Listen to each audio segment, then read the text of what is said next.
Hey there, we're going to talk about the First Amendment. Remember, the First Amendment was the group of 10, the First Amendment was part of a group of 10 amendments. All 10 of them together are called the Bill of Rights.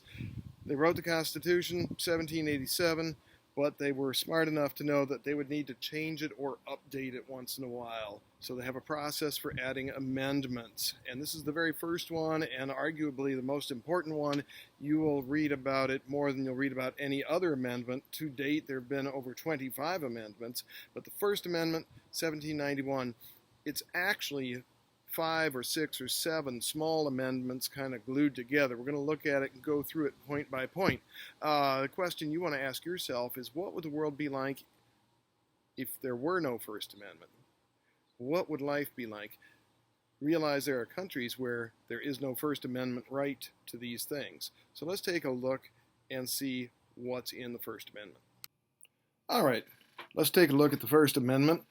A lot of big words, a lot of long sentences. Oh my goodness, look at this thing. Congress shall make no law respecting an establishment of religion or prohibiting the free exercise thereof, or abridging the freedom of speech or of the press, or the right of the people to peaceably assemble and to petition the government for a redress of grievances. Wow. What did that mean? Well, here's a clue about what that meant. It began with Congress shall make no law. It's a limitation on Congress. It's not limiting you, the free citizen, the free individual. It's not making rules or laws or trying to control you. It's controlling the government. It's limiting the government so that you keep your freedom. So let's go through it in slow motion, bit by bit. First of all, no establishment of religion. That means Congress cannot favor one religion over another, and it means Congress cannot tax you and take your money to support some religion that you don't even agree with. Okay, so government is not allowed to promote or establish or pay for or favor one religion over another. You are guaranteed to have free exercise of religion, okay? You want to be a Hindu, you can be a Hindu. You want to be a Muslim, you can be a Muslim. You want to be a Baptist, a Roman Catholic, a Lutheran, a Presbyterian.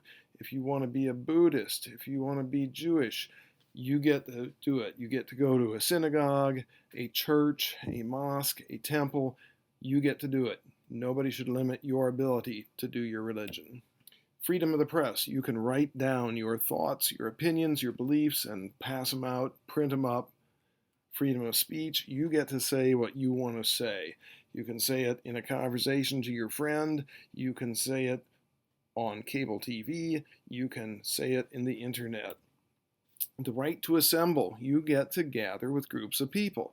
That could be a sports team, could be a music group, could be just a bunch of people for a party. It could also be a group of people who are getting together to discuss their political opinions. Whatever it is, you get to do it. And you get to petition for a redress of grievances. What does that mean? It means you individually or with a group of people, you get to confront the government. You get to write letters or sign petitions or gather in front of a government building and express your disagreement with the government policies. You can talk to a senator, a governor. You can write letters to a congressman or a president. You have the ability to make your voice heard and to disagree with what the government is doing. All right, so those are 6 big things all packed into one amendment. Imagine what life would be like if you didn't have those. All right, so that was a quick look at the First Amendment. Let's think about what life would be like if you lived in another country. There are a lot of countries around the world that do not have First Amendment rights. What would happen to you? Well, first of all, the government would tax you. It would take your money and it would use it to support a religion you do not believe in.